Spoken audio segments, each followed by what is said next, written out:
2 minutos. Pode começar, já estão todos na sala. Deixa eu cortar um fiozinho dela aberto, não precisa fechar tudo, não. Vou tirar. Então, eu já posso começar. Boa tarde, meninas. Colocaram já um positivo para mim.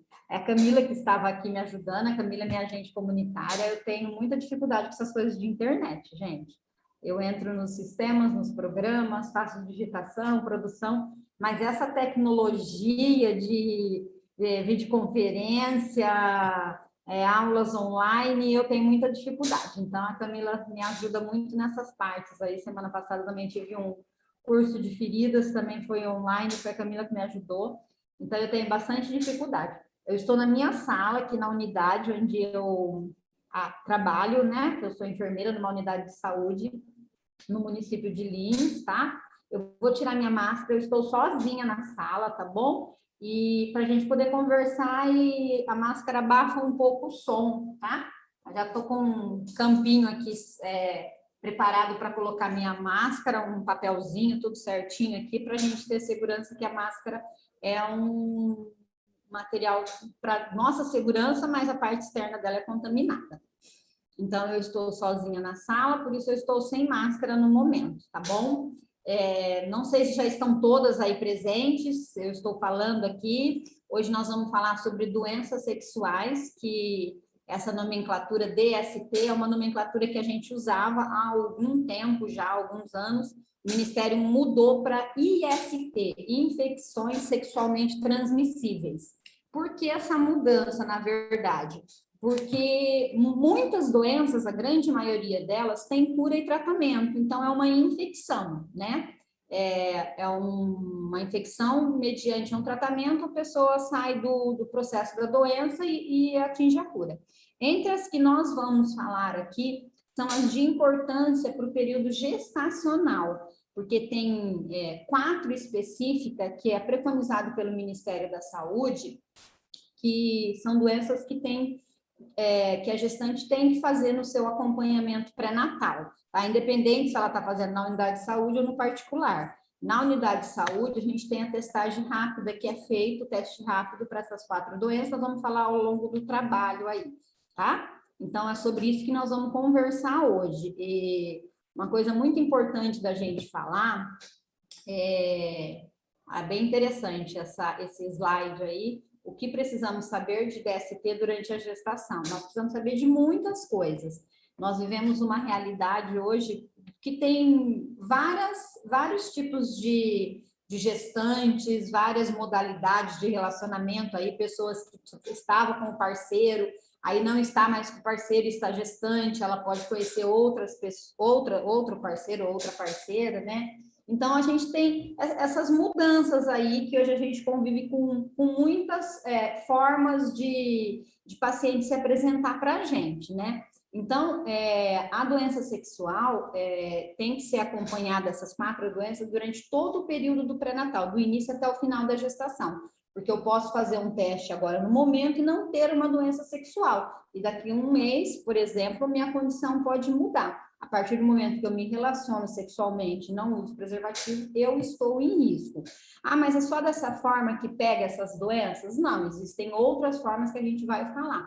Mas, inicialmente, a de principal risco de contágio é a relação sexual sem preservativo.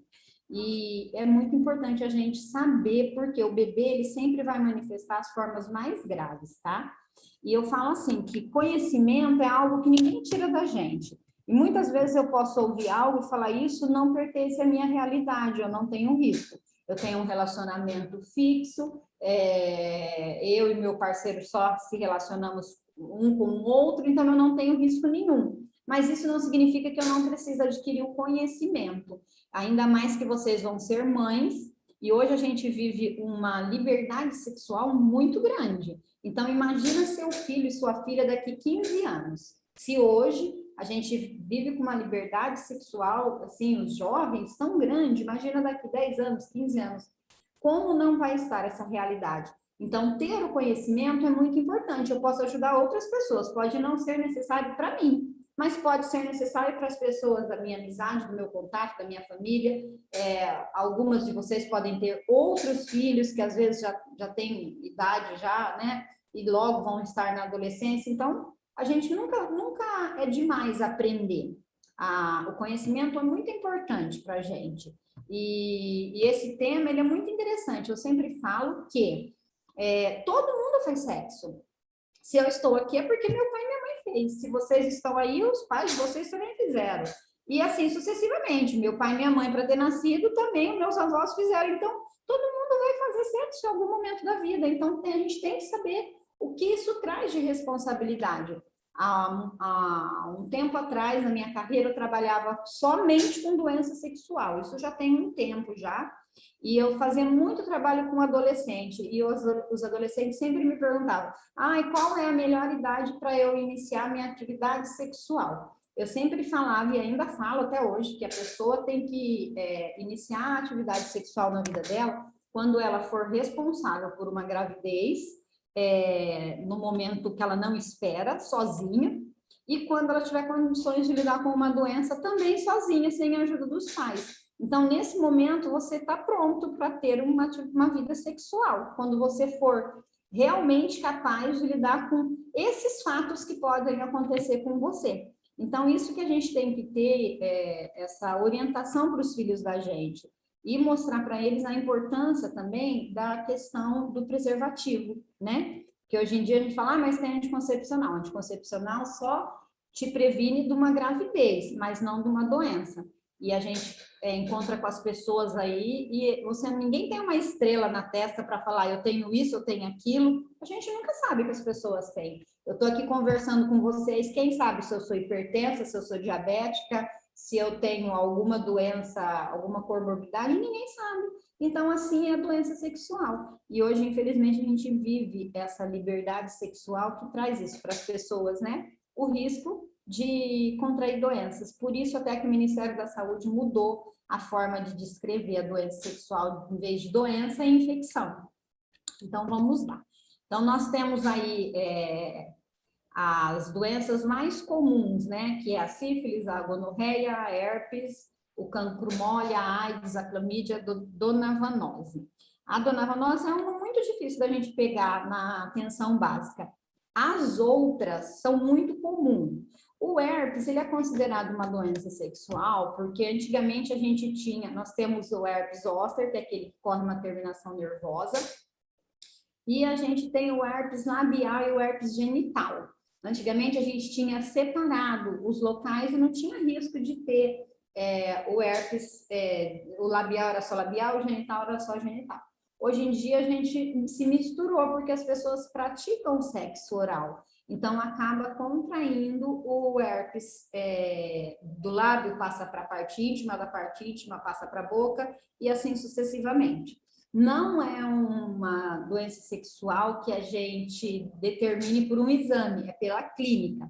Então, todas as doenças sexuais, existe apenas 4 que a gente vai conseguir detectar através de um teste rápido, que é o teste rápido que a gente faz na atenção básica, no posto de saúde, que são as 4 que a gente, quando a gestante passa, e ela passa pela primeira consulta de pré-natal, ela já faz o teste rápido na unidade de saúde, que é o HIV, sífilis, hepatite B, hepatite C.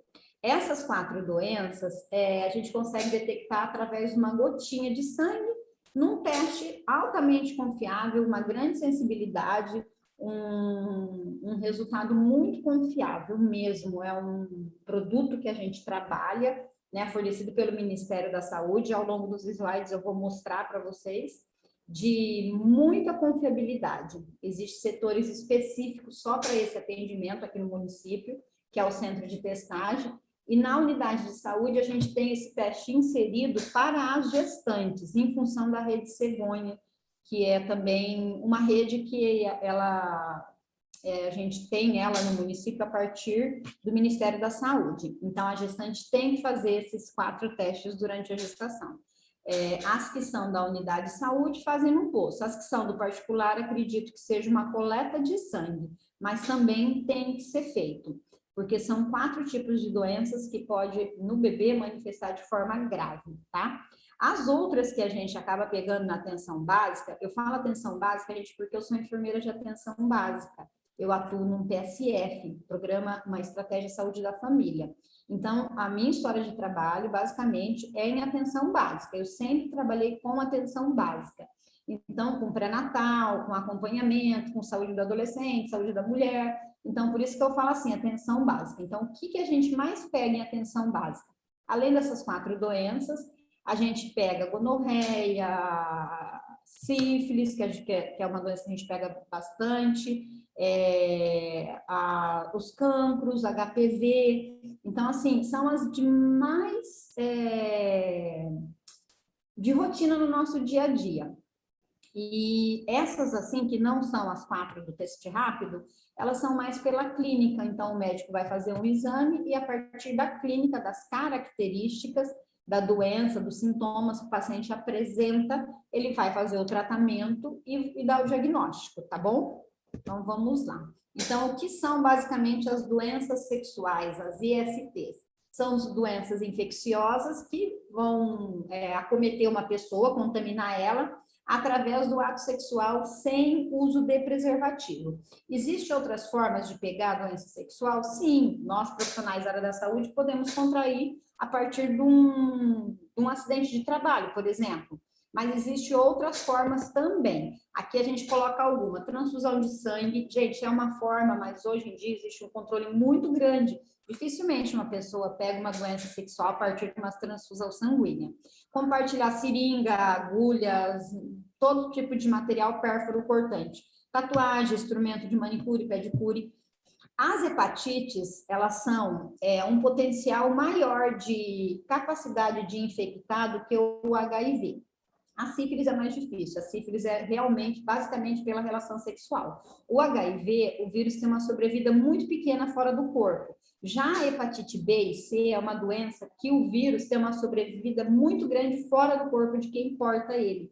Então, cada um dos vírus tem uma sobrevida maior. A hepatite B, ela tem um período, e a hepatite C tem outro, de sobrevida fora do corpo. O vírus consegue se manter vivo, esperando uma solução de continuidade, que a gente chama, basicamente, o sangue da pessoa, né? Os fluidos do corpo da pessoa, que é a solução de continuidade. Por isso que a gente coloca tatuagem, manicure, pedicure, lâmina de barbear, cortador de unha, porque se uma pessoa portadora do vírus, com a doença ativa, se perfurar, esse sangue secar ali, não for feito uma desinfecção daquele material e alguém utilizar e se cortar, a pessoa se contamina. O vírus da hepatite, ele pode ter até uma sobrevida, dependendo até de 7 dias, aí varia de um para o outro. Por isso que é uma doença mais infectiva que o HIV. O HIV, na grande maioria, as bibliografias falam para a gente de 24 horas de sobrevida fora do corpo. Ainda mais que a gente vive num país quente. Então, a chance dele sobreviver todo esse período num instrumento pérfuro-cortante é muito menor, né? Então, ele não vai sobreviver 24 horas numa agulha dentro de um descarpaque, porque a gente vive em um país quente, então ele tem uma chance de sobrevida muito menor que 24 horas. Já das hepatites, não, ele consegue se manter até 7 dias, dependendo do vírus, 1 até 4, outro até 7. Então, isso varia de um para o outro, tá? A hepatite B é uma doença que a gente tem vacina.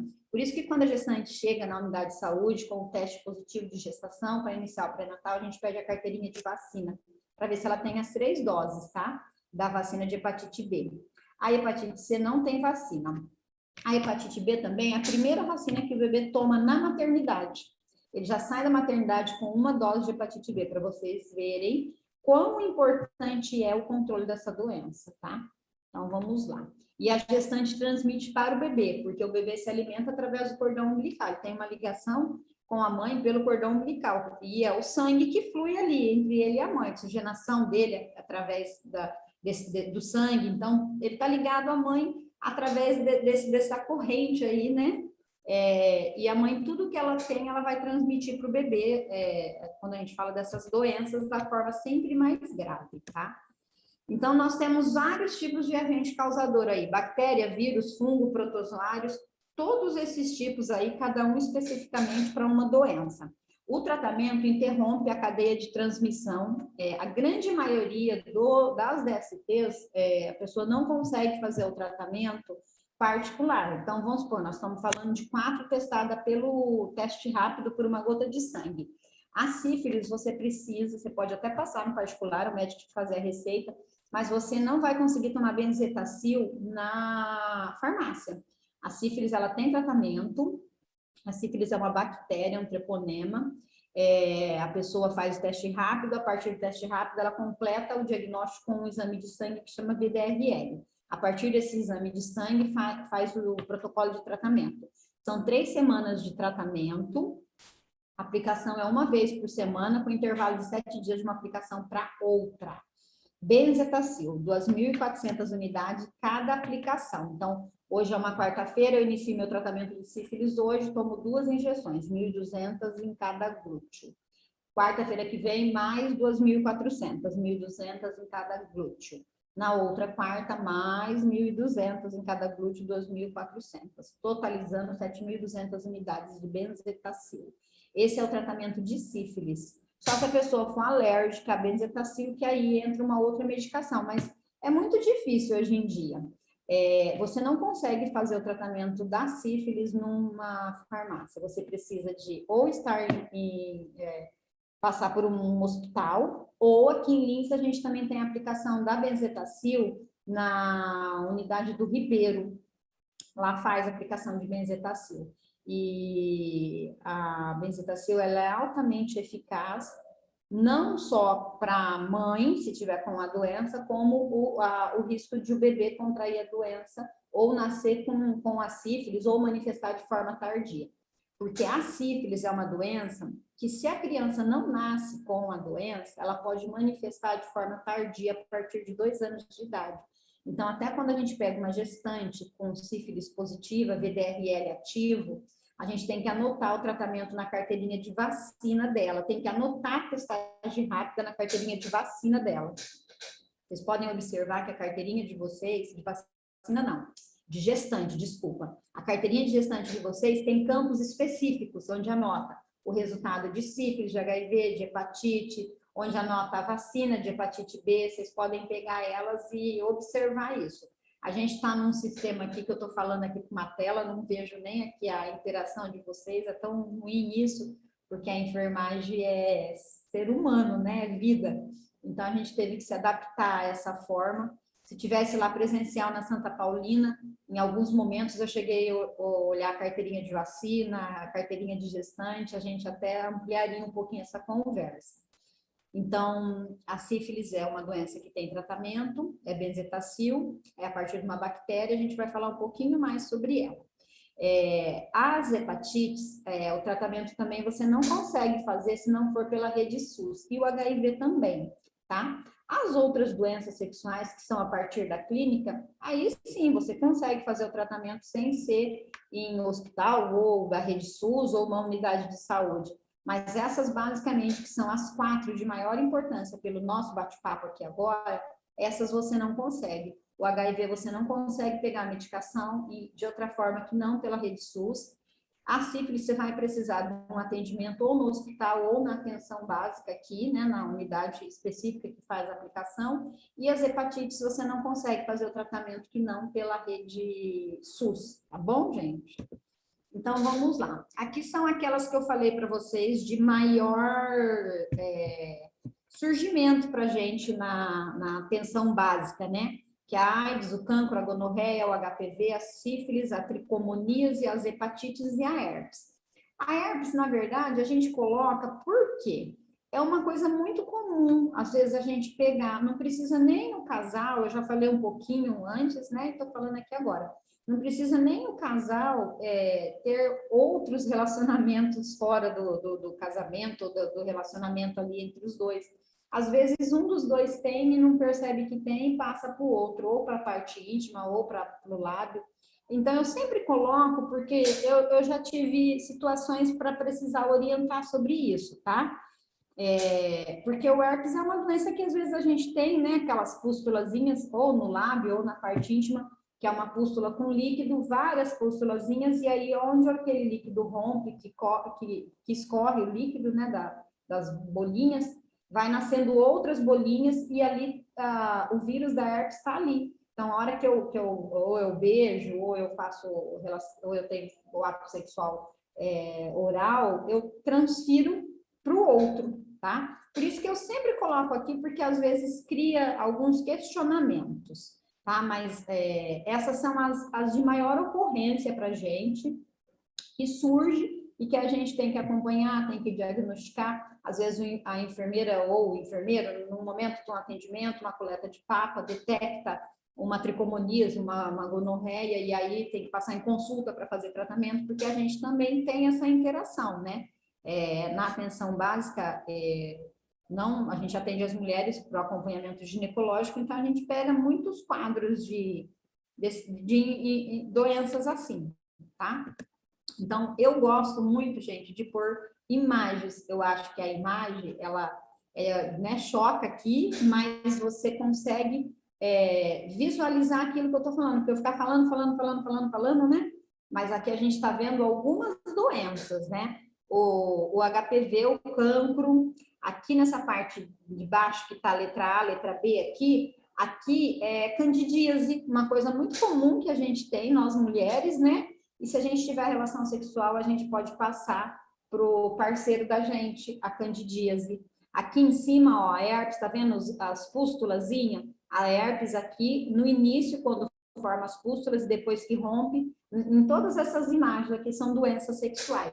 Eu acho que a gente consegue visualizar e compreender melhor. Então, quando eu falo assim, talvez isso não é minha realidade, Patrícia, eu não tenho risco, mas eu tenho conhecimento agora, eu vou aprender, vocês vão ter, quem não tem filhos ainda, vão ter filhos adolescentes. Então, a gente tem que aprender, conhecimento abre uma janela de informações para a gente. Quando eu falo sobre isso, eu não estou incitando promiscuidade, eu estou mostrando para as pessoas que para fazer sexo a gente tem que ter responsabilidade, porque ele acarreta problemas e numa situação de gestação, para outro ser vivo, para o bebê que você está gestando, e ele não tem opção, ele não tem escolha, e ele pode ter da forma mais grave possível. E pode não ser a minha realidade, mas eu tenho conhecimento. Ter conhecimento é a melhor coisa que existe. Aqui, gente, para vocês verem, é a sífilis. Então, aqui nós temos algumas características da sífilis.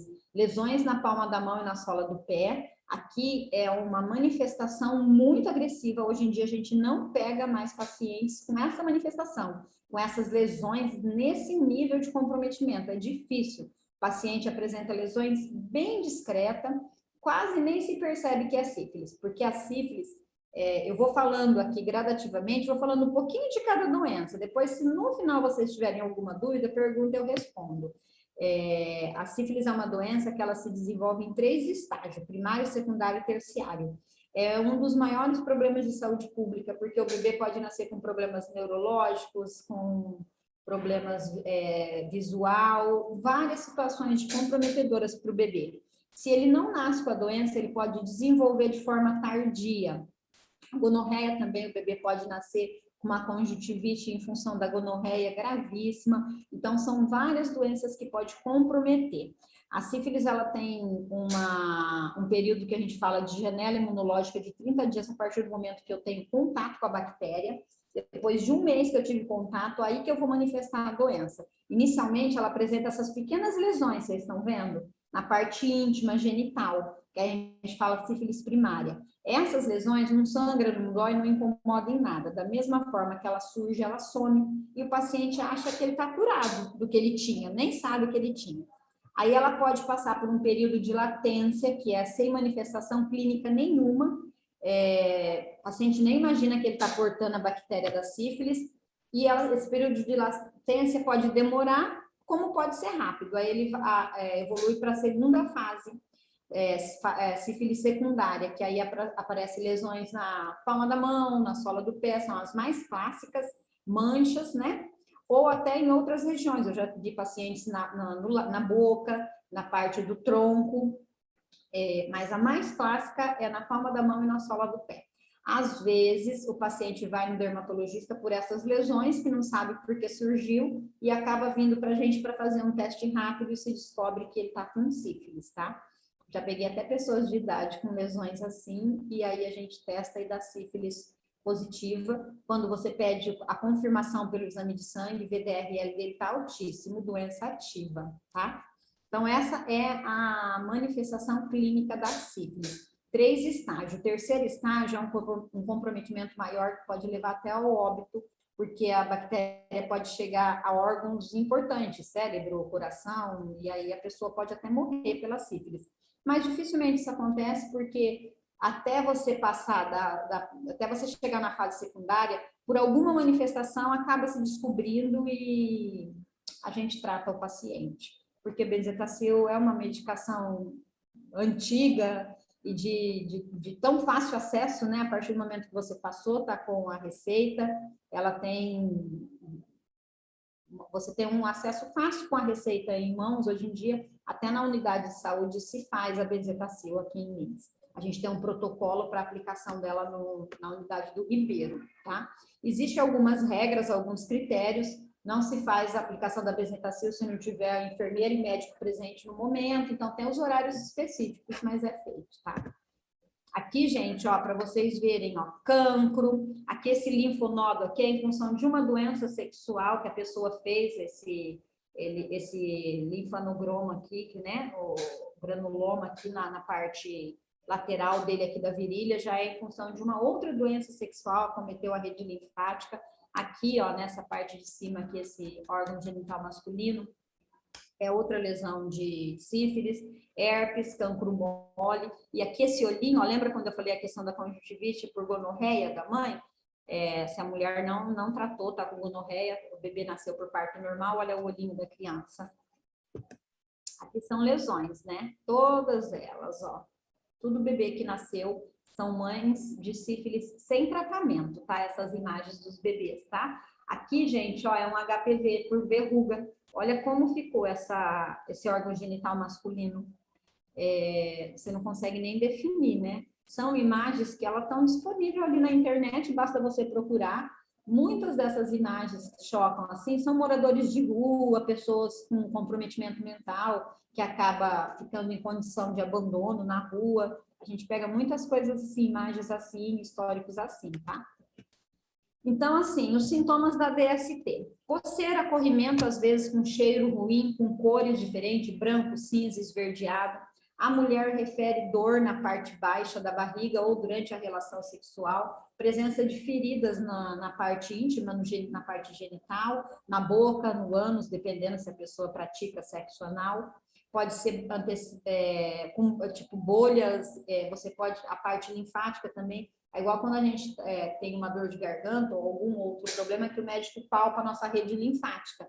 Na parte genital, normalmente é na parte rede linfática, na região da virilha, porque às vezes o paciente vai falar, olha, de tudo eu estou com íngua, é a rede linfática dele que está tendo uma reação ali em função dessa infecção que ele apresenta, tá? Aqui, ó, para vocês verem mais algumas interações. Esse paciente com essa cor amarelada ictérica, esses olhos ictéricos, é paciente de hepatite. Aqui são sífilis, ó, tá vendo? Ó, na região do tórax, aqui do tronco do paciente, é sífilis, HPV. Esse outro aqui também é HPV, ó, o cancro, e o bebezinho aqui, ó, de um quadro de mãe com doença sexual que nasceu por parto normal. Já falei bastante sobre a sífilis, agora a hepatite. A hepatite é um vírus, tanto a hepatite B como a hepatite C, os dois vírus têm atração pelo tecido hepático, né, pelo fígado. Então, ele causa uma inflamação no fígado. E aí a gente tem a hepatite B e a hepatite C. A hepatite B eu tenho tratamento preventivo, que é a vacina, né? Então, nós temos 3 doses de vacina disponível para todas as pessoas. A gestante, a gente já pede a carteirinha de vacina dela na primeira consulta de pré-natal para ver se ela tem as 3 doses. Se ela não tem, a gente inicia esquema ali na hora, tá? Para ver se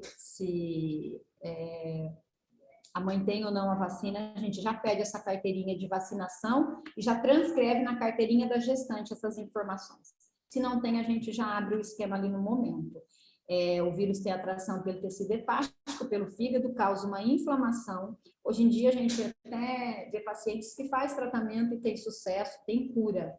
Mas o problema da hepatite é que ela é uma doença silenciosa que demora a manifestação dos sintomas dela.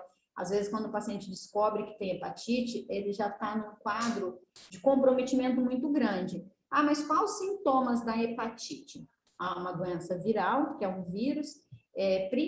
Um dos sintomas mais comuns quando, às vezes, já peguei paciente com hepatite, o paciente, ele refere que ele, como se ele tivesse comido e não tinha feito digestão, então ele fica com aquela sensação de peso estomacal, de náusea, o xixi dele fica escurecido, igual cor de Coca-Cola, e as fezes esbranquiçadas. Mas quando o paciente já apresenta esse quadro de sintomas, ele já tem a doença há muitos anos. Então, assim, é uma doença silenciosa que demora. Nós, profissionais da área da saúde, quando a gente sofre um acidente perfurocortante, a gente faz acompanhamento por 6 meses de testagem rápida. Nós fazemos 4 testes ao longo de 6 meses. Testes rápidos, igual esse que eu estou falando com vocês, né? De HIV, sífilis, hepatite B e C. Se o meu acidente tiver risco de eu ter contato com o vírus da hepatite C, depois de 1 ano do meu acidente, eu tenho que repetir o teste de hepatite C, para vocês verem como pode ser silencioso. Mas isso é algo que a gente tem que analisar na situação. Eu estou falando só para vocês entenderem, tá? Vamos supor que eu me perfurei num descarpate cheio de coisas que você não sabe qual foram os pacientes que foi utilizado aquelas agulhas, seringas e lâminas. Então, você não sabe. Então, eu tenho risco de qualquer doença. Então, eu vou fazer um acompanhamento de 6 meses e depois de 1 ano eu ainda vou repetir mais um teste de hepatite C. Se eu tiver a vacina, os profissionais da área da saúde, com a vacina de hepatite B, a gente consegue saber a nossa soroconversão, se a gente fez imunidade mediante a vacina ou não. Só que esse exame só é disponível para quem trabalha na área da saúde, tá bom? Então, aqui são algumas imagens bem assim, que choca bastante, né? Que faz a gente pensar que isso é uma realidade. Eu não estou falando nada que não está aí. Vocês podem pesquisar na internet e vocês vão ver. Mais imagens, olha, lesões, a candidíase aqui no pênis, ó, como eu já falei, é uma coisa muito comum. A cândida, ela convive na nossa parte íntima das mulheres como uma simbiose, né? Faz parte da nossa flora íntima. Quando altera a nossa flora, nós mesmos, mulheres, temos hábitos que podem mexer com essa flora íntima nossa. Nosso pH da vagina é ácido. A natureza é bem sábia, que eu sempre falo isso. O órgão genital da mulher é aberto, então ele é abafadinho, molhadinho, quentinho, os micro-organismos crescem ali. E o pH é ácido por isso, para matar tudo, né? A natureza é muito inteligente, é perfeita. E nós, mulheres, podemos alterar esse pH e ele deixa de ser ácido. Ele passa a ser alcalino. Quando? Quando eu uso muito calça jeans, eu uso muito sabonetinho com cheiro, né? Todas as vezes que eu vou no banheiro fazer xixi, eu fico usando sabonetinho. Uso calcinha sintética, durmo de calcinha, porque às vezes o médico não brinca, fica sem calcinha, só de pijama. O verão, ele é terrível pra gente, porque a gente usa muito jeans, muita calça, abafa demais. Quando a gente está estressada, quando a gente está em processo de perda de peso, de dieta, mexe com essa parte imunológica, então altera o pH nosso. Então, tudo isso altera o nosso pH. Quando o nosso pH altera e a gente fica com uma sensibilidade maior, porque essa área perde essa proteção, a gente pode manifestar a candidíase, que é o aumento da cândida, que muitas mulheres já teve, a gente tem isso no histórico, principalmente no verão, uma coceira insuportável, a parte íntima fica muito úmida, e se você conseguir ter relação sexual, pode passar para o parceiro, e isso daqui acontece. A gente não fala que é uma doença sexual, mas é uma informação importante de você saber. Muitas vezes eu falo sobre isso e vejo muitas mulheres que não sabiam dessa informação. Aqui são todas lesões, gente. HPV, sífilis, herpes, cancro mole. O cancro mole é uma lesão, né? Não é uma verruga. O cancro duro é essa que forma verruga. O HPV, nós temos aí mais de 200 tipos de vírus de HPV. Só de doença sexual, nós temos em média uns 40, tá bom? E a grande maioria dele, o nosso organismo mesmo resolve, se a gente tiver contato com ele. Os 4 de maior importância, que são os da vacina, que a gente trabalha com essa vacina na adolescência, e é muito importante, eu falo que tudo é conhecimento. Olha só, eu vou falar de uma vacina que muitas vezes os pais têm um pouquinho de dificuldade de compreender por que a gente vacina as meninas e os meninos. A gente não vacina o bebê para sarampo, cachumba e rubéola, para hepatite, para varicela, para tétano, para várias doenças que, teoricamente, o recém-nascido, o bebezinho novo, não vai ter risco. Não é para ele ficar imune quando ele estiver maior, quando ele estiver em fase escolar, de creche. Assim é essa vacina. A gente vacina o adolescente numa idade que assimila-se que não é para ele estar praticando sexo, porque as meninas têm 9, os meninos têm 11, não é para estar pensando em sexo nessa idade, para eles terem imunidade quando eles tiver 30, 35, 40 anos. Para isso. Então, é muito importante fazer essa vacina. E a gente, às vezes, encontra muito bloqueio dos pais compreenderem. Alguns pais, eu já ouvi pais falar que é induzir o filho a fazer sexo. Não é induzir. Hoje a gente trabalha com menos restrições, mas quando a vacina foi criada, a vacina do HPV, existia um bloqueio muito grande de algumas pessoas para entender a vacina do HPV. E para a mulher, ela previne contra o câncer do colo do útero. Então, é importantíssima essa vacina, tá bom? Então, vamos lá. Quais os testes que é importante para a gestante ter esses testes, fazer esses testes durante o pré-natal? Na primeira consulta, eu particularmente, quando eu atendo uma mulher aqui no posto, que eu faço um plano teste nela e dá positivo, dependendo do fluxo e um horário, né? Se ela vem no horário do almoço, eu não consigo fazer um teste rápido na hora do almoço. Mas dependendo do horário que ela chega aqui para mim, que até a gente orienta a não vir fazer plano teste, né, o teste de urina, né, do xixi lá de gravidez, muito tarde, porque quanto mais xixi você faz, menos percentual de hormônio na urina você vai ter. Então, o teste pode dar um falso negativo. Então, se eu pego uma mulher logo no início da manhã e eu faço o plano teste, dá positivo, eu já testo ela para HIV, sífilis, hepatite B e C. Marco consulta para entre 1, 2 dias, para ela abrir o pré-natal e passar pela primeira consulta médica, mas ela já passa com o plano teste, com o teste de HIV, sífilis, hepatite B e C.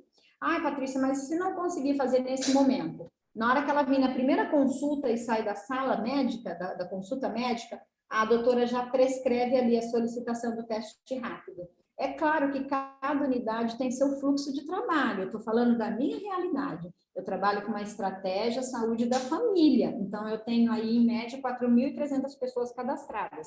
Numa UBS, que tem um fluxo muito maior, eles têm uma rotina diferente, às vezes faz uma vez na semana, um período só. Então, aí, se você faz pré-natal numa UBS com um ginecologista, eu tenho uma médica saúde da família. Eu tenho dia de consulta de pré-natal específico, é 2 sexta-feiras, as 2 primeiras sexta-feiras do mês, tem os horários específicos que é só gestante, então nesse horário eu já fico com a sala pronta esperando, a hora que ela sai eu já faço teste rápido, mas cada um tem a sua realidade. Então, no geral, na primeira consulta a gente já faz os 4 testes. Durante todo o acompanhamento pré-natal, é necessário que se faça pelo menos 3 vezes esse teste. No início, no meio do acompanhamento dos 9 meses e no final. E todos esses 3 momentos têm que ser lançados na carteirinha da gestante. Outra coisa importante é testar o parceiro. A gente não consegue testar todos os parceiros, mas pelo menos uma vez, nem que for no finalzinho, tentar ver se esse parceiro faz o teste rápido. E em caso de exposição de risco, de violência, a gente também faz esses testes. E em caso de aborto, em algumas situações, o médico pede de sífilis, tá? Aqui, gente, ó, os testes, né? Hepatite C, hepatite B, sífilis e HIV. Aqui é os tubinhos para vocês verem que seria uma coleta de sangue. Hoje a gente não trabalha com essa coleta de sangue. A gente trabalha com testagem rápida. Acho que nos próximos slides vai ter alguma coisa mostrando os testes rápidos. Então, olha, eu falei da hepatite B, falei da sífilis, expliquei bem, falei do tratamento. O que eu não falei ainda foi sobre o HIV. O HIV é uma doença que não tem cura, ela tem controle. Hoje, na verdade, é um controle muito tranquilo, né? As pessoas hoje fazem um acompanhamento com o infectologista, toma o seu retroviral e acredito que tem pacientes portadores de HIV com carga viral alta, carga viral zerada e CD4, CD8 altíssimo, vivendo super bem, que toma menos remédio que um outro paciente de um outro problema, hipertenso, diabético, que às vezes toma uma batelada de medicações. Hoje é um tratamento muito tranquilo, uma medicação muito confiável, uma sobrevida muito grande. A gente já viveu realidades de muito impacto do HIV. Hoje já nem se falam tanto. É claro que não é uma doença que a gente queira ter, né?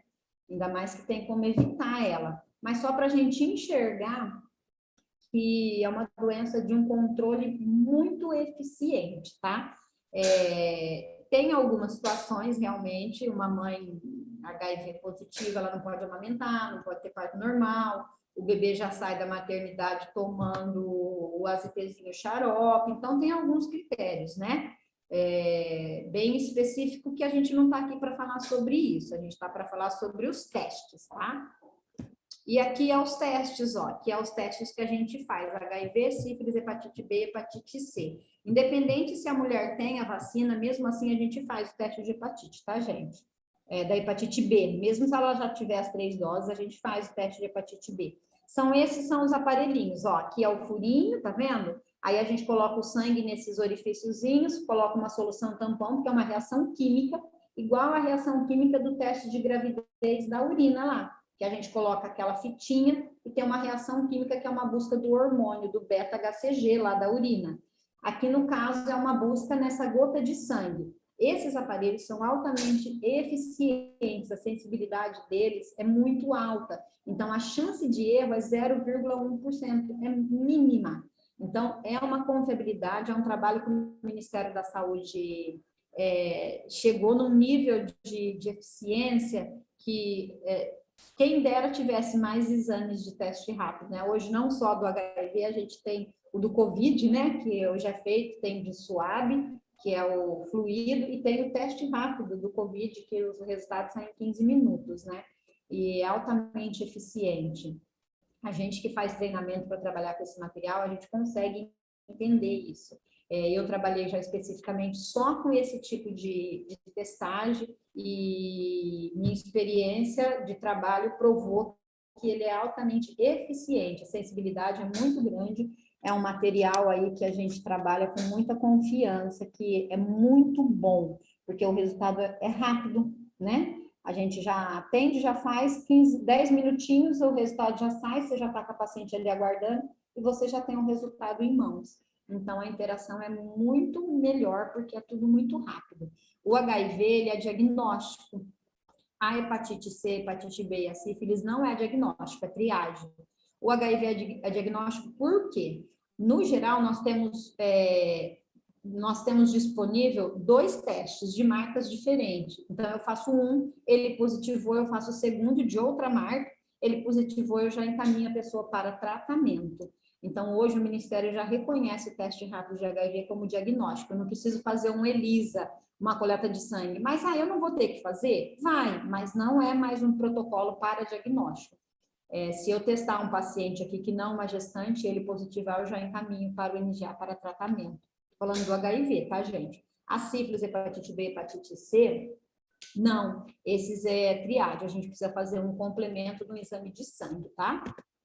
Aí a sífilis nós já falamos, olha, lembra quando eu falei, ó, primária, secundária, terciária, são feridas na parte íntima, tá vendo a iluminação aqui na parte genital do bonequinho e na boca, ó, lembra que eu falei que eu já peguei pacientes com lesões na boca?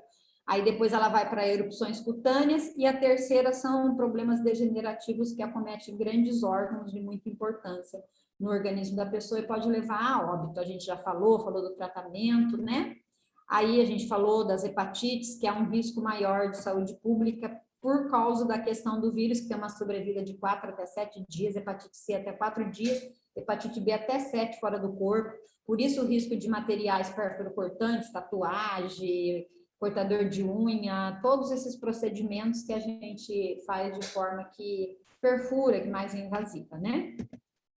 Aqui é que eu falei, olha lá, ele faz uma inflamação no tecido hepático, a coloração ictérica, paciente já no estágio avançado da doença, quando ele está com essa característica.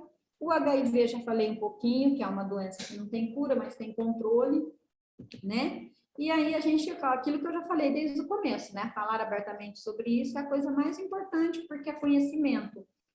Sexo seguro só se você usar preservativo. Aí vocês podem falar, não, mas eu tenho parceiro fixo. Sim, com certeza. Isso daí é um acordo aí em comum, né? Se alguém for fazer alguma coisa de errado, que use camisinha nesse momento.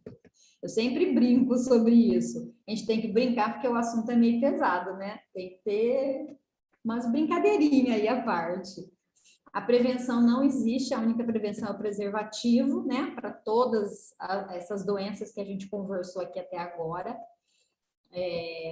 E esses são os materiais que a gente tem disponível na unidade, que é o preservativo feminino, o preservativo masculino e o gel lubrificante. O gel lubrificante ele é um redutor de danos, gente.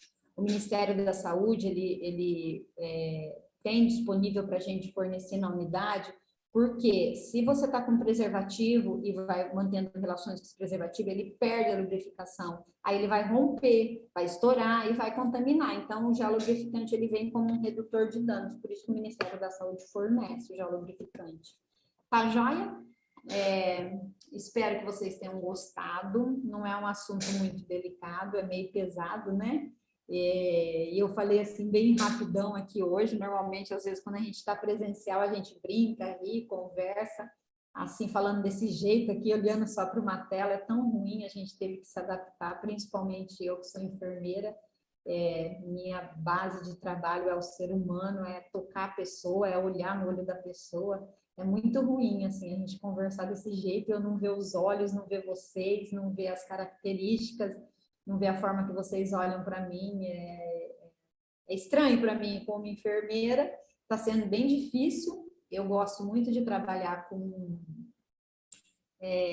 trabalhos assim educativos, preventivos, é uma coisa muito importante. Às vezes as pessoas não entendem, falam, nossa, mas você dá palestra? Não é dar palestra, é fazer um trabalho preventivo. A hora que eu estou falando sobre isso, eu estou disseminando informação. Se pelo menos uma pessoa for influenciada por essa informação, meu trabalho já está valendo toda a pena. Às vezes pode não ser nenhuma de vocês, né? Que eu também não vou conhecer vocês aqui agora, né? A gente vai só agora ter um bate-papo aqui, mas se a gente estivesse presente todas em uma sala, aí cada uma tem a sua história de vida, tem os seus contatos, suas amizades. Então, já imaginou, a partir dessa conversa hoje, que alguém pode receber alguma informação sobre isso que eu falei, vocês ouviram, né? Isso vai ser, vocês vão levar para a vida de vocês, como mãe, como pessoa, como mulher, e eu acho isso muito importante. Ali é o meu e-mail, meu nome. Eu fico numa unidade de saúde na Coab Cris, que chama USS Zequinha. Semana que vem a gente vai falar sobre aleitamento materno. Sempre eu acabo tendo muito contato com as gestantes a partir dos trabalhos que eu faço com a Santa Paulina. Tá joia? E aí, se alguém quiser fazer alguma pergunta, estou à disposição. Espero que vocês tenham gostado. Eu nem sei como eu mexo aqui, vou ter que chamar a Camila para vir me ajudar, que quem me ajudou aqui foi a Camila.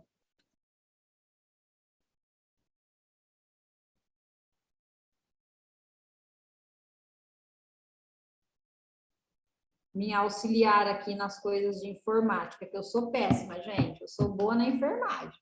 Essa coisa de informática aqui eu não sou muito boa, não.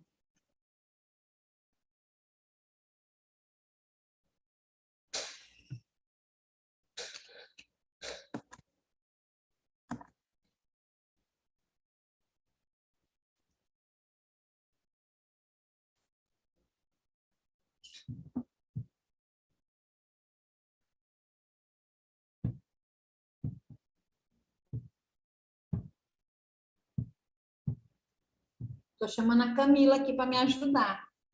Ver como eu faço aqui, como eu entro no chat, que eu não estou conseguindo, gente.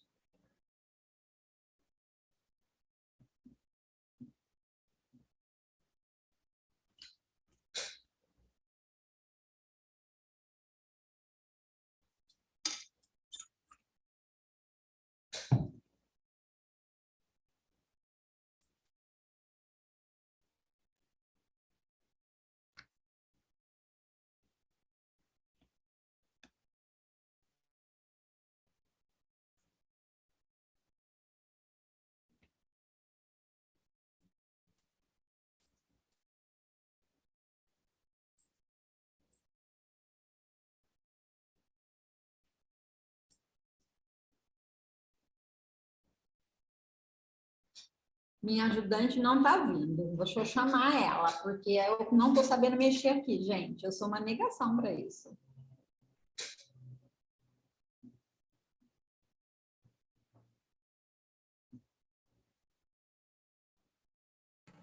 Olá, Patrícia. Oi, eu estou tentando entrar no chat, não estou conseguindo. A Camila me abandonou.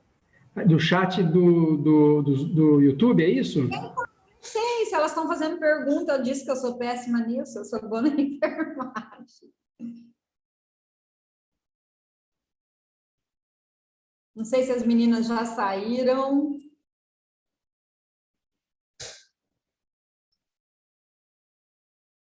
Isso é muito ruim. Eu estou acostumada com as pessoas olhando, as pessoas conversando, interagindo. Isso é uma novidade para a enfermagem hoje. Camila chegou!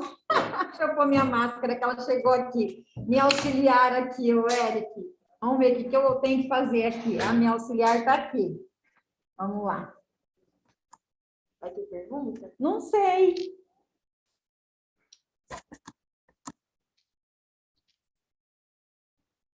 Fim da apresentação, não tem nada. Tem pergunta aqui, ó. Tem, muito bom. Aqui são as perguntas, que se tiver. A vacina de hepatite que dá no bebê ainda na maternidade, a gente que tem que pedir? Não. Eu vou ter que digitar ou eu posso falar isso? Como que faz?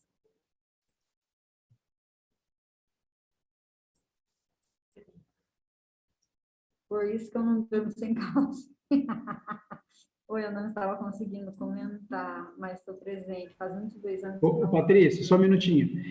Sobe no chat do YouTube que tem perguntas lá para cima também, tá? E é só você responder falando mesmo. Ai, nossa, você viu, né? Que eu estou perdida aqui, tá? Você vai subindo aqui, vê se tem algumas perguntas. Nossa, quanta gente, que legal. Vamos ver, ó. Boa tarde. Quando que ela pode responder? Não está transmitindo ainda? Tá transmitindo, pode responder. Bom, Tá. eu vou falar a primeira coisa aqui que eu li aqui sobre a questão da vacina da hepatite. Não precisa falar, isso é protocolo. A maternidade já faz, todas as maternidades, tanto no hospital, na rede SUS, quanto no particular, tá bom? Gente, estava ligada aqui eu falando, vocês, olha, eu sou assim mesmo, tá? Sou ligada no 360 e, para mim, isso está sendo uma adaptação, porque eu sou enfermeira, eu lido com o ser humano, então eu não vejo as pessoas ter que ficar lendo. Semana passada também eu fiz um treinamento, nossa, é muito difícil. Então, assim, em relação à vacina, que foi uma das coisas que eu li aqui, não precisa falar, não precisa nada disso, tá? Já é protocolo, todas as maternidades têm a vacina inserida, o bebê já vai sair de lá com a carteirinha de vacina, que o próprio hospital já faz no momento, e já lança a primeira vacina da vida da criança, que é a vacina da hepatite, a primeira dose. Aí depois a gente vai manter esse segmento com as outras doses subsequentes, que isso está no protocolo do calendário vacinal da criança, que a vacina da hepatite B, as outras doses, ela é conjugada na penta, tá? Aí depois o bebê vai vir para o posto, a outra vacininha que ele vai tomar logo, depois de alguns dias, é a BCG, tá bom? Mas não precisa se preocupar quanto a isso, todas as maternidades já faz, é um protocolo padrão. Vamos ver o que mais. Já trabalhei no Ribeiro mesmo, verdade, faz tempo isso, tem mais de 5 anos, eu acho. Já faz tempo, já trabalhei no Ribeiro. Acho que foi isso só. A questão que todas estão falando, a questão que eu brinquei aqui de ficar realmente sem calcinha. Eu brinquei, dei risada, mas isso é fato, viu, gente? A gente, às vezes, tem que ficar de pijaminha em casa para dormir sem calcinha, porque todas essas interações alteram muito o nosso pH íntimo. E nós, mulheres, temos esse pH como uma proteção nossa. Mesma coisa que ficar usando sabonetes, com cheirinho, com coisas diferentes, que também altera o pH.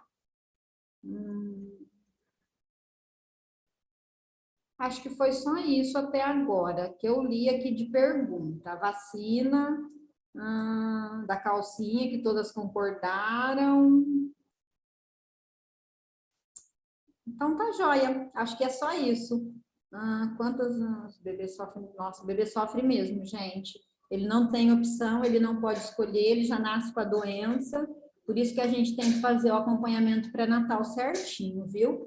E isso é mais uma informação, porque a gestante, cada momento da nossa vida, a gente vive uma história, e vocês agora estão gestantes, então hoje tem essa questão de rede social, então vocês acabam tendo contato com muitas outras gestantes, então é importante ter essas informações, levar essas informações, às vezes pode ter gestantes aí, vou pôr minha máscara de novo, que a Camila chegou aqui. Pode ter essas informações aí que elas não estão sabendo, que isso daí é uma realidade. Tem pessoas, às vezes, que não fazem o pré-natal certinho. Então, aquela questão que eu falei do conhecimento ser uma janela para o mundo, vocês estão vivendo esse momento da gestação. Então, essas informações de hoje, vocês podem levar para outras gestantes que não tiveram essa informação aí ainda. Tá joia? Acho que só isso. Alguém mais tem perguntas?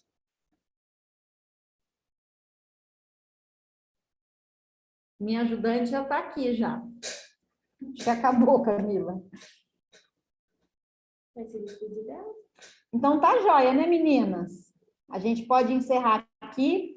Qualquer coisa, se vocês tiverem mais alguma dúvida, no final eu coloquei meu e-mail aí, tá? Aí vocês podem mandar para mim no meu e-mail que eu respondo. E semana que vem também, na próxima quarta, que acho que é dia 14, a gente vai estar falando sobre aleitamento materno, tá? Muito obrigado aí por vocês estarem presentes, bastante futuras mãezinhas, né? E a gente ainda vai conversar mais um pouquinho sobre aleitamento materno, tá bom? E quem tiver qualquer dúvida, no final estava o meu e-mail lá, pode mandar, tá? Um beijão para vocês, fiquem com Deus e até o próximo encontro.